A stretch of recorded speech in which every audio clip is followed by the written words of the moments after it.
قریب ہی ہوں۔ دلیل کیا ہے؟ بھائی عزادان یہ جب بھی مجھ سے دعا مانگیں گے میں ان کی دعاؤں کو قبول فرماؤں گا۔ میں ان کے قریب ہوں، میں ان کے قریب ہوں۔ یہ جب بھی دعا مانگیں گے نا میں قبول کروں گا، میں ان کے قریب ہوں۔ اللہ تبارک و تعالیٰ کے بندے اللہ سے محبت کرتے، رب کی بارگاہ میں جھکتے، اس کو اپنے دکھ سناتے، اس کے پیارے محبوب صلی اللہ تعالیٰ علیہ وسلم کا وسیلہ لے کے اس کے حضور حاضر ہو جاتے، پیشانیاں سجدوں سے روشن ہوتی۔ ہم نہ ہر چیز کے لیے وقت نکالتے ہیں، ہر چیز کے لیے، لیکن عبادت کے لیے وقت نہیں نکالتے۔ ہر شے آباد ہے، ہر شے، ہماری فیس بک بھی آباد ہے، واٹس ایپ بھی آباد ہے، ہمارے ٹویٹر بھی آباد ہیں، ہماری ہر چیز آباد ہے۔ سب سے کم آباد ہمارا مصلی رہ گیا ہے، سب سے کم۔ وہ لوگ اب ڈھونڈنے سے ملتے ہیں جن کی بغل میں مصلی ہوتا تھا۔ میرے بھائی آپ کتنا کو دنیا کے پیچھے بھاگو گے تھکا دے گی، کتنا دولت کے پیچھے بھاگو گے تھکا دے گی۔ آپ جب اپنی زندگی میں جمع تفریق کرو گے نا تو مرتے وقت احساس ہوگا کہ سارا کچھ تو لوگوں کے لیے کیا، اپنے لیے تو کر ہی کچھ نہیں سکے۔ اور ہم عبادت کے معاملے میں بہانے بازی بھی کرتے ہیں۔ ہم کہتے ہیں اوہو رزق کمانا بھی تو عبادت ہی ہے نا، تو میں حلال روزی کے لیے جا رہا ہوں، یہ بھی تو عبادت ہے نا۔ میری طرح کے لوگ کہہ دیتے ہیں کہ میں سویرے اٹھ کے مدرسے میں کچھ اسباق دیکھتا ہوں تو یہ بھی تو عبادت ہے، میں بیان کرنے کے لیے مطالعہ کرتا ہوں تو یہ بھی تو عبادت ہے نا، اتنے لمبے سفر کر کے ملک میں دنیا میں گھومتا ہوں تو یہ بھی تو میں عبادت ہی کر رہا ہوں۔ اب اسپیشل نفلوں کے لیے وقت کس طرح نکلے، اسپیشل کر کے تسبیح میں کیسے چلاؤں، میں سارا کچھ ہم بہانے بنا لیتے ہیں نا۔ میرا سوال یہ ہے کہ یہ ساری باتیں صحابہ کو، نبی کریم کو، دیگر لوگوں کو بھی تو پتہ تھی نا، لیکن آپ غور تو کریں 23 سال حضور کو وقت ملا، مختصر وقت ظاہراً تبلیغ کرنے کے لیے، پوری دنیا میں دین بھی پھیلانا ہے۔ گھر میں 11 ازواج ہیں، 4 بیٹیاں ہیں، ان کی اولادیں، سارے کام کاج بھی دیکھنے ہیں۔ لیکن سیدہ طیبہ طاہرہ حضرت عائشہ صدیقہ رضی اللہ تعالیٰ عنہ فرماتی ہیں سارا دن تبلیغ کرتے، ہر غلام کے دکھ سنتے، گھر میں آتے تو اپنے گھر والوں کا خیال کرتے، کام میں ہمارا ہاتھ بٹاتے۔ قربان جاؤں، کہتی ہیں زمانہ سارا سو جاتا لیکن آمنہ کے لال مصلی بچھا لیتے۔ دنیا سو گئی، ساری سب سو گئے، جو خدام تھے، وہ جو غلام تھے وہ سو گئے۔ صحیح مسلم میں لفظ ملیں گے، سیدہ پاک فرماتی ہیں او میرے نبی کے غلاموں، میں نے یہ رنگ بھی دیکھا ہے کہ حضور نے اتنا کھڑے رہے، اتنا قیام کیا، اتنا قیام کیا کہ مقدس پیروں میں ورم آ گئے، سوج گئے پیر، اتنے بڑے۔ دل پہ ہاتھ رکھ کے نہیں بتا سکتا کہ میرے کبھی نماز میں پیر سوج گئے ہوں، کوئی نہیں بتا سکتا۔ بچوں کی روٹی کماتے تھک گئے بات الگ ہے، ہم سیر کرنے گئے تو تھک گئے بات الگ ہے، لیکن عبادت میں یہ بھی تو مسلم شریف ہے نا، یہ بھی تو دین ہے نا، یہ بھی تو حضور کی سنت ہے، یہ بھی تو وہ چیز ہے جو کریم کی آنکھوں کی ٹھنڈک ہے۔ سیدہ فرماتی ہیں پیروں میں ورم آ گئے، اور ساری رات ہی حضور نے نماز پڑھی اور ایک ہی آیت بار بار دہرائی۔ مسجد نبوی میں بلال حبشی نے فجر کی اذان دے دی اور حضور ابھی مصلی پہ تھے، کریم فارغ ہوئے، میں نے عرض کی یا رسول اللہ صلی اللہ علیہ وسلم آپ کے تو صدقے اللہ اگلے پچھلوں کے گناہ معاف کرے گا، تو آپ اتنی آہوزاری کیوں فرماتے ہیں؟ آپ تو شفیع ہیں، آپ تو انبیاء کے امام ہیں۔ تو حضور نے فرمایا عائشہ تم نے گنوایا ہے نا میرے اللہ کی مجھ پر کتنی رحمت ہے، افلا اکون عبدا شکورا، فرمایا اگر اس نے اتنی نعمتیں دی ہیں تو کیا میں اس کا شکر گزار بندہ نہ بنوں، میں شکر گزار بندہ نہ بنوں اس کا؟ پھر اگر اتنی نعمتیں اس نے دی ہیں، مجھے اتنا نوازا ہے، تو پھر میں اس کے سامنے سجدے نہ کروں؟ او میرے بھائی، بڑے قابل فخر لوگ ہیں ہم کہ ہم نبی پاک کے غلام ہیں، ہم قابل فخر ہیں کہ نبی کریم کے غلام ہیں۔ کیا کبھی اس غلامی کے شکرانے میں بھی 2 نفل پڑھے کہ یا اللہ تیرا شکر ہے تو نے ہمیں حضور کا غلام بنایا ہے؟ یاد رکھیں کہ اپنی روحانی زندگی کو آباد کریں۔ استغفار پڑھیں، تسبیحات کریں۔ حضرت عبداللہ ابن عمر رضی اللہ تعالیٰ عنہ حضرت عمر کے صاحبزادے، مکہ مکرمہ میں ان کی قبر ہے۔ میں نے جب انہیں پڑھا تو مجھے ان سے بڑا پیار ہو گیا، لیکن آپ کو پتہ ہے وہاں جا کے کسی شخص کا مزار تلاش کرنا یا پوچھنا ایک مشکل کام ہوتا ہے۔ تو ایک دفعہ میں مکہ شریف میں حاضر تھا، تو ایک گاڑی والا ڈرائیور مجھے کہنے لگا کہ مولانا میں آپ کو جانتا ہوں، مجھے آپ سے محبت ہے، ایک بات بتاؤں آپ کو۔ میں نے کہا بتاؤ۔ کہنے لگے حضرت عبداللہ ابن عمر کی قبر دیکھنی ہے۔ میں نے کہا یہ تو نہیں کہہ رہا، یہ کسی نے بندوبست کرایا ہے، یہ اللہ نے تیرے دل میں بات ڈالی ہے، یہ ہو گیا تو لے چل مجھے۔ حضرت عبداللہ ابن عمر کو نبی پاک نے فرمایا تھا راجل صالح، یہ نیک بندہ ہے، یہ متقی آدمی۔ حضرت عبداللہ ابن عمر رضی اللہ تعالیٰ عنہ سیدنا فاروق اعظم رضی اللہ تعالیٰ عنہ کے صاحبزادے ہیں، اور ان کی ہمشیرہ سیدہ حفصہ رضی اللہ تعالیٰ عنہ حضور کی زوجہ محترمہ ہے۔ ایک دن اپنی ہمشیرہ سے کہنے لگے کہ نبی کریم صلی اللہ تعالیٰ علیہ وسلم گھر میں آئے نا، اور اگر حضور غم امت میں پریشان نہ ہوں، طبیعت کو حشاش بشاش دیکھو، تو ذرا پوچھنا تو صحیح حضور کا میرے بارے میں کیا خیال ہے، پوچھنا تو صحیح کہ کریم کی بارگاہ میں میرا کیا مقام ہے، میرے بارے میں حضور کیا فرماتے ہیں۔ اب بہن کو کام بتائے، اور بتائے بھی بھائی، اور پھر بہن وہ کام نہ کرے، یہ تاریخ میں ہوتا نہیں۔ حضرت عمر فاروق رضی اللہ تعالیٰ عنہ کی صاحبزادی ام المومنین رضی اللہ تعالیٰ عنہ فرماتی ہیں کہ میں تو بس منتظر تھی۔ انہوں نے تو کہا تھا نا کہ اگر تم حشاش بشاش دیکھو تو بات کرنا، لیکن حضور تشریف لائے، میری باری تھی، میرے گھر تشریف لائے، کھانا پیش کیا تو فوراً میں نے عرض کی حضور ایک بات پوچھنی تھی۔ تو حضور نے فرمایا پوچھئے۔ میں نے عرض کی حضور میرے بھائی عبداللہ ابن عمر کے بارے میں آپ کا کیا خیال ہے؟ نوجوانوں میری بات پہ غور کرنا، میرے بھائی کے بارے میں آپ کا کیا خیال ہے؟ تو نبی کریم صلی اللہ تعالیٰ علیہ وآلہ وسلم نے میری طرف دیکھا، اور پھر حضور زیر لب تھوڑا مسکرائے، اور بریلی کے امام کہتے ہیں کہ حضور مسکرا دیتے تھے نا تو جو بڑا دکھی ہوتا تھا وہ بھی ہنس پڑتا تھا۔ اب سوال پیدا ہوتا تھا کہ پھر تو اس مسکراہٹ کے لیے انتظار کرنا پڑتا ہوگا کئی مہینے کہ حضور مسکرائیں تو رونے والے ہنسیں، تو اعلیٰ حضرت فرماتے نہیں، انتظار نہیں کرنا پڑتا، یہ مسکراتے رہنا تو حضور کی عادت ہے۔ جس کی تسکین سے روتے ہوئے ہنس پڑے، اس تبسم کی عادت پہ لاکھوں سلام۔ یعنی یہ تو عادت ہے حضور کی مسکراتے رہنا، اس کے لیے انتظار نہیں کرنا پڑتا۔ بھائیو آپ خیال رکھیں گے، غور کریں گے، حضرت عبداللہ ابن عمر رضی اللہ تعالیٰ عنہ کے بارے میں پوچھا تو سیدہ فرماتی ہیں کہ نبی کریم صلی اللہ تعالیٰ علیہ وسلم نہ زیر لب مسکرائے اور فرمایا حفصہ تیرا بھائی ہے تو اچھا، لیکن میں نے سنا ہے کہ عشاء کی نماز پڑھتا ہے تو فجر تک سویا ہی رہتا ہے۔ او نوجوانوں، 10 بجے تک سونے کی بات نہیں ہوئی، 9 بجے تک سونے کی بات نہیں ہوئی، 11 بجے اٹھنے کی بات نہیں۔ حضور فرمانے لگے میں نے سنا ہے کہ عشاء کی نماز پڑھ کے سو جاتا ہے اور فجر تک سویا ہی رہتا ہے، اسے چاہیے کہ تہجد کے وقت اٹھا کرے، اللہ کی بارگاہ میں حاضر ہوا کرے، آہوزاری کرے، سجدے کرے، عبادت کرے، اٹھتا ہے اور فجر میں جا کے اٹھتا ہے۔ حضرت جناب حفصہ رضی اللہ تعالیٰ عنہ کہتی ہے میں نے جناب عبداللہ ابن عمر کو پیغام دیا اور میں نے کہا میرے جوان بھائی سن، نبی پاک نے فرمایا ہے تو اچھا پر تہجد میں نہیں اٹھتا، نفل نہیں پڑھتا۔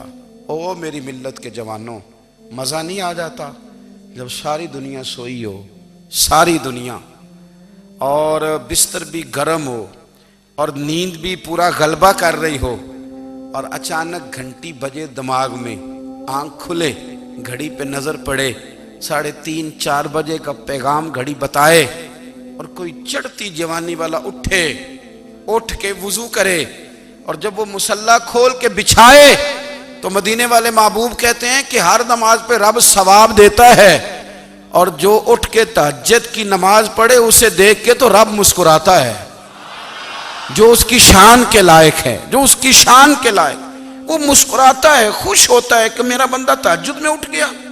وہ مسکراتا ہے۔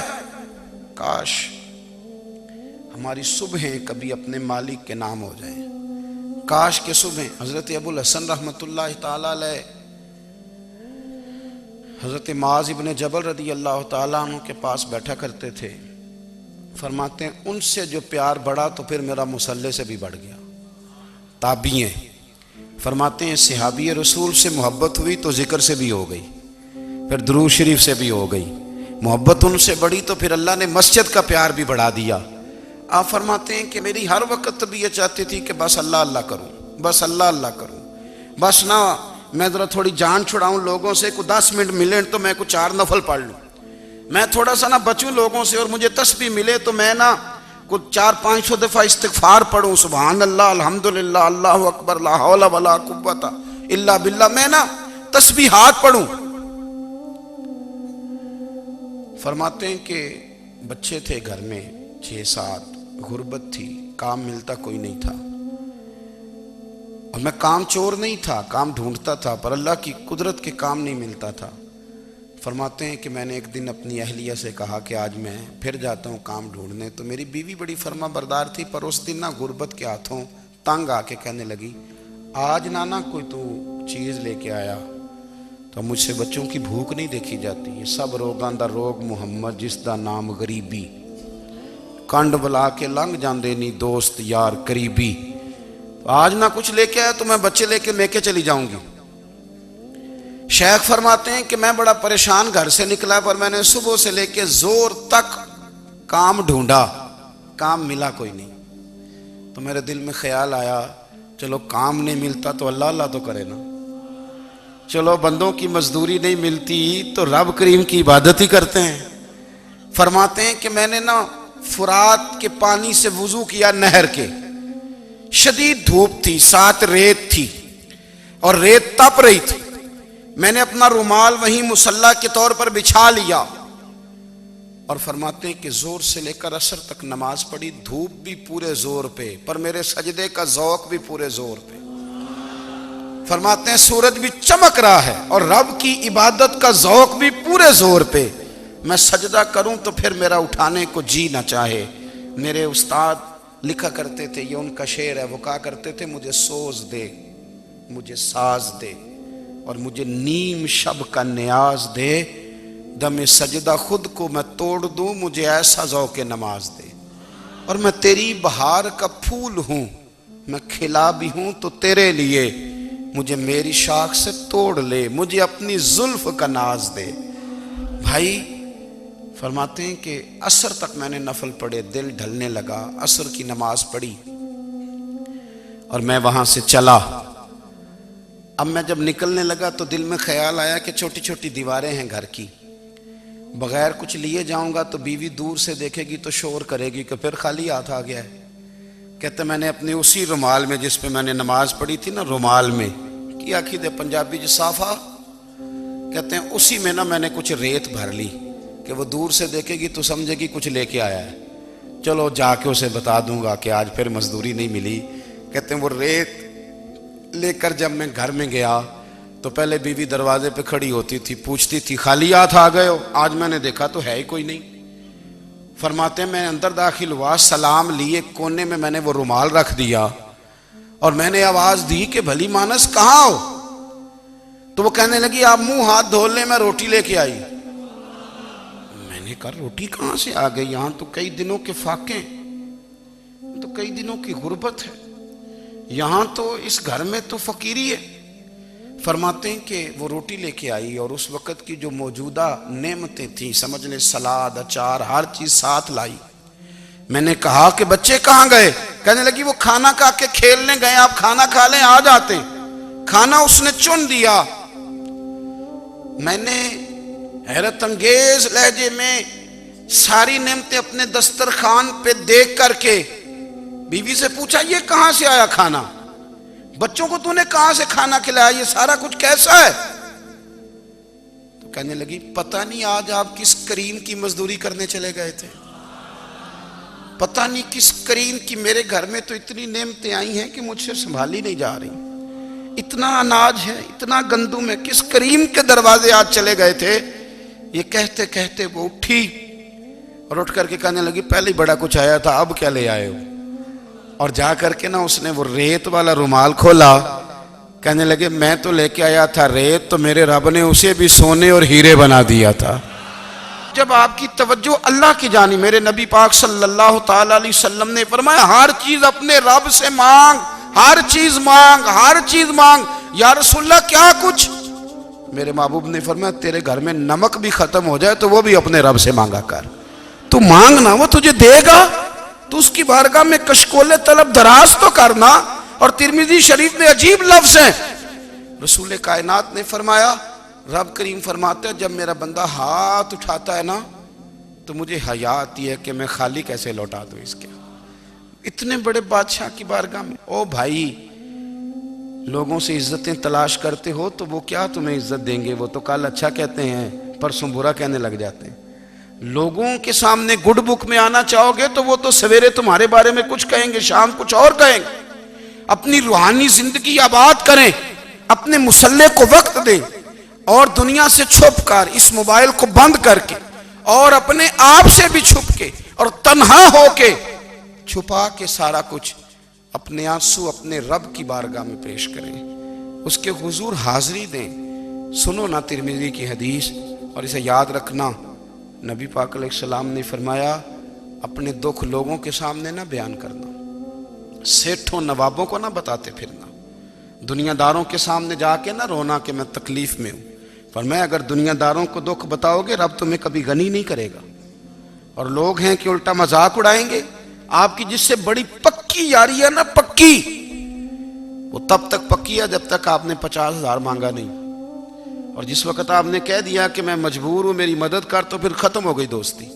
لوگوں کی تعلقات آپ کے ساتھ تب تک ہیں جب تک آپ ان سے کوئی ضرورت وابستہ نہیں کرتے۔ کریم محبوب فرمانے لگے بندوں کے سامنے دکھ نہ بیان کرنا، اللہ تجھے کبھی غنی نہیں کرے گا۔ تو اپنے دکھ اپنے رب کو بتا، تو دعائیں مانگ، تو اس کی بارگاہ میں حاضر ہو، تو اس کے حضور عرض کر۔ فرمایا اپنے دکھ اپنے رب کو بتا، وہ جلدی کرے یا دیر سے کرے تجھے ساری دنیا سے بے نیاز کر دے گا، تجھے کسی کا محتاج نہیں رہنے دے گا۔ اپنے مسلح کو، اپنی دعاؤں، ایک بزرگ فرماتے ہیں میں نے دعا مانگنے کا طریقہ اپنی بیوی سے سیکھا۔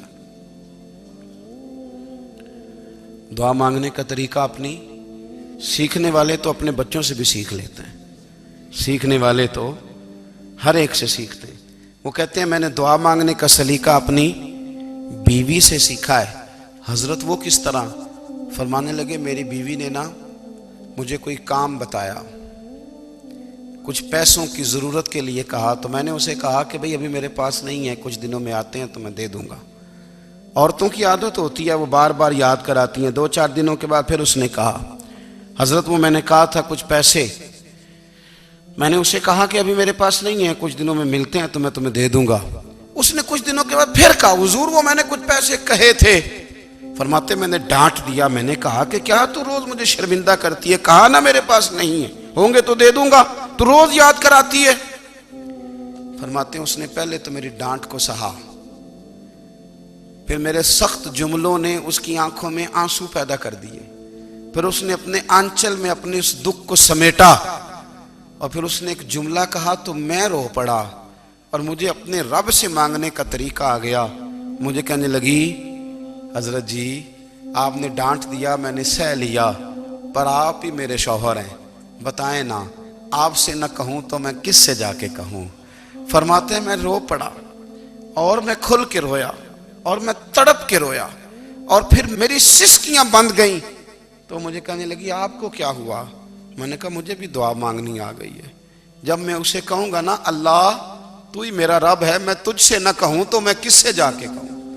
میں کیوں کسی بندے سے سوال کروں؟ میں کیوں کسی دنیا دار سے کہوں؟ میں تیرے بندوں کا، نیک بندوں کا وسیلہ لے کے، تیرے محبوب کی غلامی لے کے تیری بارگاہ میں آیا، تجھ سے نہ مانگوں تو کس سے مانگوں؟ سمجھ آ گئی ہے جب میں اس رنگ میں مانگوں گا تو پھر رب میرے اوپر بڑا ہی فضل فرمائے گا، وہ میرے اوپر بڑی رحمت کرے گا، وہ میرے لیے آسانیاں کرے گا۔ عزیز دوستو ہم اس طرح کرنے لگ گئے ہیں کہ ہم نے نا اپنے تعلقات پر اعتماد کرنا شروع کر دیا ہے۔ میرے تعلقات بہت ہیں، ہم نے اپنی دولت پر اعتماد کرنا شروع کر دیا ہے، میرے پاس دولت بہت ہے. ہم نے اپنے علم پر، اپنی شہرت پر اعتماد کرنا شروع کر دیا ہے کہ میرے پاس فلاں چیز بہت ہے. یاد رکھنا، جب بے نیاز اپنی صفت بے نیازی دکھاتا ہے تو بڑی بڑی دولتوں والے مجبور نظر آتے ہیں. بھائیو، جب انسان کا رشتہ اپنے مالک کے ساتھ ہوتا ہے پھر تو غم بھی کچھ نہیں کہتے، پریشانیاں بھی کچھ نہیں کہتی، پھر تو زندگی صبر والی، پھر تو زندگی توکل والی، پھر تو زندگی بھروسے والی. پھر انسان اپنے آپ کو رسوا نہیں کرتا. دنیا داروں سے امیدیں اس کی ختم ہو جاتی، امیدیں اللہ رسول سے لگا لیتا ہے، مضبوط ہو جاتا ہے، مضبوط، طاقتور ہو جاتا ہے، خوددار ہو جاتا ہے، باوقار باعزت ہو جاتا ہے. حضرت بہلول دانا رحمت اللہ علیہ بیٹھے تھے تو ہارون رشید حج کر کے آ رہا تھا. تو رستے میں حضرت شیخ سے ملاقات ہو گئی تو السلام علیکم کے بعد کہنے لگا حضور کوئی حکم ہو تو بتائیے گا. تو حضرت بہلول دانا فرمانے لگے تیرا رب کون ہے؟ اس نے کہا اللہ. تو فرمایا میرا کون ہے؟ کہا اللہ. فرمانے لگے تو بڑا ہی بیوقوف ہے، کیا تو یہ سمجھتا ہے کہ رب ہارون رشید کو تو دے گا اور بہلول دانا کو بھول جائے گا؟ تیرا بھی وہی رب ہے، میرا بھی وہی رب ہے. اس نے اگر تجھے دے کے آزمایا ہے تو ہو سکتا ہے مجھے نہ دے کے آزما رہا ہو. جب اس کی حکمت کے تقاضے ہوں گے تو عطا کرے گا اور دے گا. تو جا اپنا کام کر. بھائی، اپنی روحانی زندگی، اپنی عبادات، اپنے وظائف، اپنے روزمرہ کے معاملات، اپنی دعائیں، اپنا استغفار. دیکھو کوئی مشکل کام تو نہیں 2 رکوع ہیں سورہ واقعہ کے اگر رات کو پڑھ لی جائے تو. میں کس طرح یہ بات بیان کروں کہ تعویذ بانٹنا آسان ہے اور وظیفہ بتانا مشکل ہے. سارا دن تعویذ بانٹیں تو لوگ لینے کو تیار ہیں، اور اگر آپ وظیفہ بتائیں تو کہتے ہیں تو مشکل کام ہے. او خدا کے بندے، اگر آپ کا تعلق قرآن پاک کے ساتھ مضبوط ہو، قرآن پاک کے ساتھ اگر آپ کا رشتہ ہو، لوگ سفارشیں ڈھونڈتے ہیں نا دنیا میں، کوئی تعلق مل جائے تو میرا کام ہو جائے. دنیا میں اتنا مشکل معاملہ ہے، آخرت میں مجھے بتائیے گا کتنا مشکل معاملہ ہوگا. میرے نبی پاک صلی اللہ تعالی علیہ وسلم نے فرمایا جو لوگ سورہ ملک پڑھا کرتے تھے نا، سورہ ملک، یہ سورت ملک قیامت میں ان کی سفارش کرے گی اور اس طرح کرے گی کہ کہے گی اے اللہ یہاں اس بندے کو جنت میں داخل کر دے یا مجھے قرآن پاک سے علیحدہ کر دے. تو رب فرمائے گا جا اس کا دامن تھام کے اسے جنت تک پہنچایا. آپ بات کو سمجھیں، جب آپ کے تعلقات اپنے معاملات کے ساتھ مضبوط ہوں گے، یہ نبی کریم نے وعدہ کیا ہے کہ تو سورت واقعہ پڑھ تیرے گھر میں فاقہ نہیں آئے گا. حضرت عبداللہ ابن مسعود رضی اللہ تعالیٰ عنہ بیمار تھے تو حضرت عثمان غنی رضی اللہ تعالیٰ عنہ تیمارداری کے لیے تشریف لے گئے اور جا کر کے کہا کہ آپ بڑے بیمار ہیں، آپ کی بیٹیاں زیادہ ہیں، میں چاہتا ہوں کہ خزانے میں سے کچھ مدد کروں. تو سیدنا عبداللہ ابن مسعود رضی اللہ تعالیٰ عنہ اٹھ کے بیٹھ گئے اور کہنے لگے امیر المومنین، اللہ آپ کو میری طرف سے، میری بیٹیوں کی طرف سے بہتر صلہ دے. میری بیٹیوں کو کسی خزانے کی ضرورت نہیں، میں نے انہیں خزانہ دے دیا ہے. کہا جناب آپ نے کون سا خزانہ دیا ہے، میں آپ کے مالی معاملات کو جانتا ہوں. تو فرمانے لگی امیر المومنین، میرے نبی کریم نے فرمایا ہے جو سورت واقعہ پڑھے اسے کبھی فاقہ نہیں آتا. میں نے بیٹیوں کو یاد کرا دی ہے، یہ خزانہ میں نے انہیں دے دیا ہے. وہ سارے والدین سنیں جو بیٹیوں کے لیے پریشان رہتے ہیں. حضرت عبداللہ ابن مسعود نصیحت کر رہے ہیں، فرمانے لگے میں نے سورت واقعہ یاد بھی کرا دی ہے، پڑھنے کی عادت بھی ڈال دی ہے. حضور نے فرمایا ہے جو سورت واقعہ پڑھے اسے فاقہ نہیں آتا. کہنے لگے چاند تو اپنی جگہ چھوڑ سکتا ہے، سورج گر سکتا ہے، تارے ٹوٹ سکتے ہیں، پر مدینے والے رسول کی بات غلط نہیں ہو سکتی. حضور نے فرمایا فاقہ نہیں آئے گا تو انشاءاللہ کبھی بھی نہیں آئے گا. کرنے کا کام یہ ہے کہ ہم اپنے معاملات، اپنی عبادات، اپنی دعائیں کبھی 10 منٹ عادت ہو جائے نا دعا مانگنے کی علیحدہ سے رات کو. حضور نے فرمایا جو فرض نماز کے بعد دعا مانگے اللہ اس کی قبول کر لیتا ہے. نبی پاک صلی اللہ تعالی علیہ وسلم نے فرمایا اللہ مسافر کی دعا قبول فرماتا ہے. حضور نے فرمایا اللہ مظلوم کی دعا قبول فرماتا ہے. حضور نے فرمایا بیمار سے دعا کراؤ اللہ اس کی دعا قبول فرماتا ہے. میرے نبی پاک نے فرمایا ماں باپ جب بھی اولاد کے لیے ہاتھ اٹھائیں، ویسے تے بلے شاہ تو آسمانی اڈدیاں ہی پھڑ دیں، جڑا گھر بیٹھا انہوں بڑھیا ہی نہیں. حضور فرمانے لگے ماں باپ جب بھی اولاد کے لیے دعا فرمائیں اللہ ان کی دعا کو قبول کرتا ہے. آپ اپنا تعلق بنائیں، دعا کے ساتھ، عبادت کے ساتھ، مصلی کے ساتھ رشتہ بنائیں، استغفار پڑھیں۔ صلاح الدین ایوبی صلیبی جنگوں میں تھے، رات کو مسجد اقصی میں نماز پڑھی تو پریشان تھے۔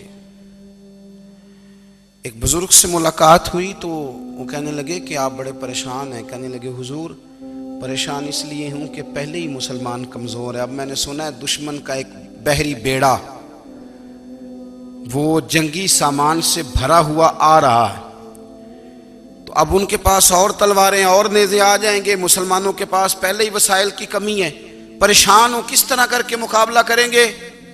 یہ بات کہتے ہی صلاح الدین ایوبی نے بزرگوں سے کہا حضور آپ بھی دعا کرنا، دعا کی بڑی طاقت ہے۔ میرے نبی پاک نے فرمایا دعا مومن کا ہتھیار ہے، دعا مومن کا۔ حضور نے فرمایا تقدیر کو سوائے دعا کے کوئی چیز نہیں بدل سکتی، دعا مومن کا ہتھیار ہے، یہ کافر کے پاس کوئی نہیں، یہ ہتھیار ہے مومن کا۔ اللہ کرے آپ کو سمجھ آئے، پھر سنیں، کئی بار کہہ چکا ہوں، یہ ہتھیار ہے۔